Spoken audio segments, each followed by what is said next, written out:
You're watching Alaska's news source.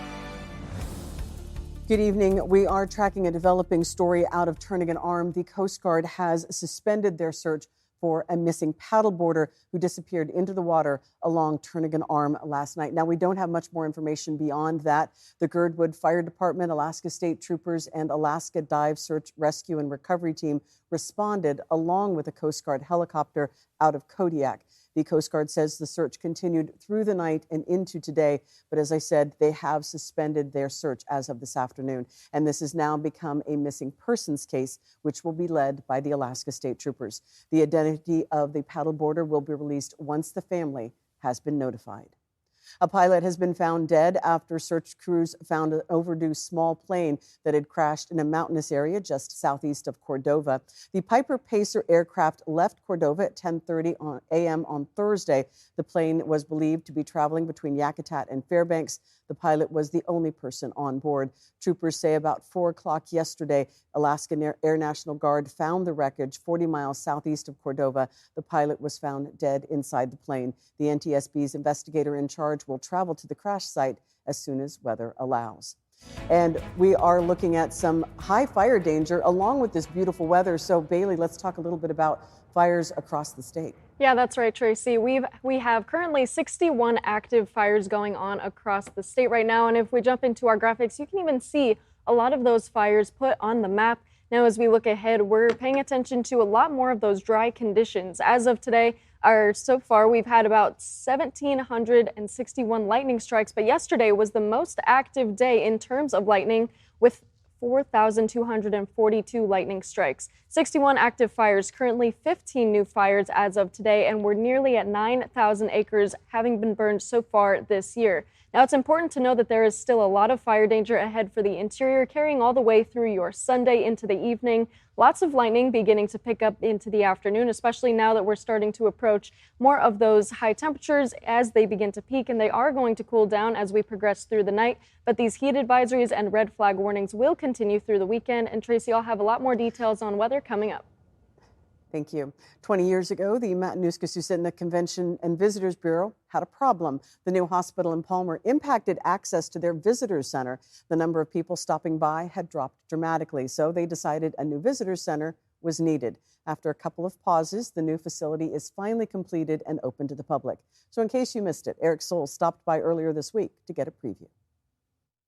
A lot of different community groups worked on the exhibits and displays. And we're going to represent the entire Mat-Su. Casey Ressler is president and CEO of the Matanuska-Susitna Convention and Visitors Bureau. This is the Gateway Visitors Center. He's excited to show off the new building. The idea is for this to be the first taste a visitor has of the Mat-Su and then get them out into our communities, which leads to economic development. It's been a long time in the making. Huge map of the Mat-Su with driving distances. We first discussed it about 19 years ago at a board of directors retreat. They had a couple obstacles to overcome. We were ready to go. That was about 2012.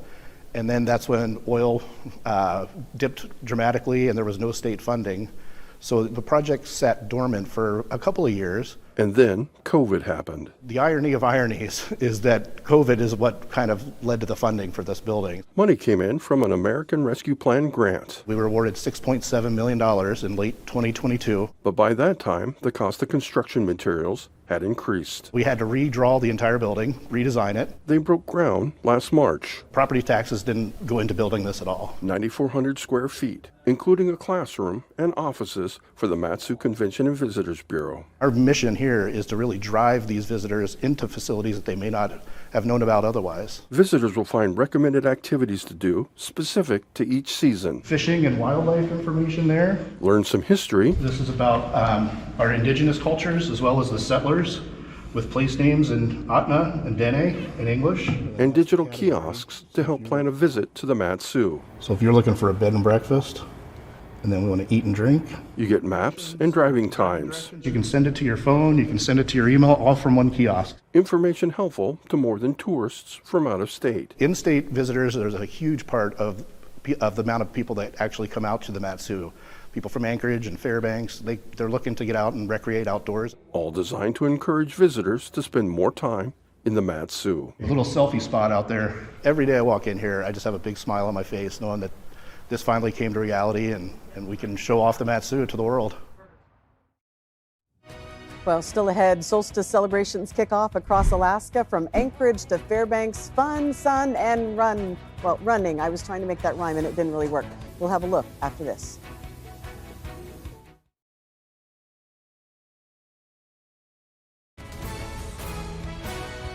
You're watching Alaska's news source. Okay, Bailey, for the longest day of the year, I have to say it's been pretty fabulous out there. Yep. And tomorrow's technically solstice and Father's Day. For some reason, solstice happens the day after the longest day of the year, but we don't have to talk about that. We can just focus on Father's Day coming up. Lots of that sunshine throughout your day today. We're going to see a little bit of a switch up as we look ahead for Sunday. Now, with your Father's Day forecast, lots of those partly sunny skies expected for areas like Juneau. Into Anchorage, we'll see an increase in cloud cover with temperatures dropping down just a little bit, just below the mid-60s, and into Fairbanks closer to 80 degrees with thunderstorms likely in the afternoon. And as a bonus, since you're watching us right now at 5 o'clock, you get to see a picture of me and my dad when I was super little. Now, as we look ahead, we'll see an increase in cloud cover through the overnight hours. Right around that time solstice actually happens, we will start to see partly cloudy to mostly cloudy skies across south central. Afternoon thunderstorms will build into the interior throughout your Sunday, but through the morning, partly sunny skies expected across much of the state. Much clearer as you progress towards the North Slope and even areas like Southeast, expecting just a little bit more of those partly cloudy skies. Overnight lows will drop to the 50s, but for tomorrow, I'll get all those full details during our full forecast, which is coming up very soon.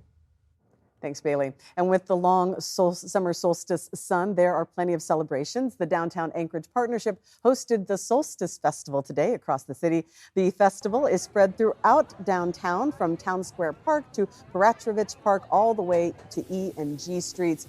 And the event featured food trucks, nearly 70 vendors, a 3-on-3 basketball tournament, and musical acts. We saw many people out and about enjoying that solstice sun. It makes me feel really good. I love my job. This is just, I couldn't have asked for a better turnout. And this is as big as Solstice has ever been. So I'm very proud of what we've done here. And while the festival ended at 5 o'clock, there are other solstice events across the city, including a baseball game between the Anchorage Glacier Pilots and the Anchorage Bucks, starting at 9 o'clock tonight.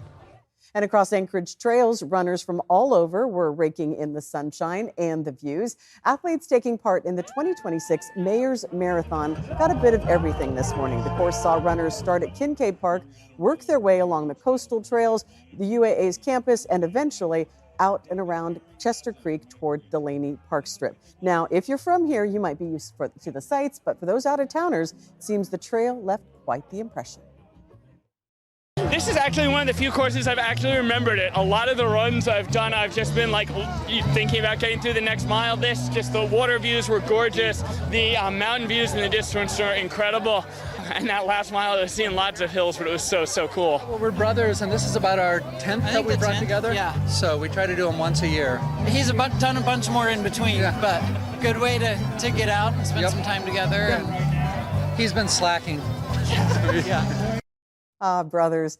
And in Fairbanks, solstice celebrations abound as the Golden Heart City takes part in a multitude of events. We are now looking at the Festival in downtown Fairbanks. That began at noon and is going to continue until midnight. Many of the folks at the festival right now are likely coming from the nearby Juneteenth celebrations as well. These festivities took place at the Carlson Center. They ended at 4 o'clock. And still ahead, as celebrations continue, the Midnight Sun Run. Activities before the race at UAF will begin at 8 o'clock, and the race itself will start at 10, ending at Pioneer Park. We're going to have more on that race on the late edition. You've been listening to the Alaska's News Source podcast. Subscribe to have the latest episodes delivered to your library automatically.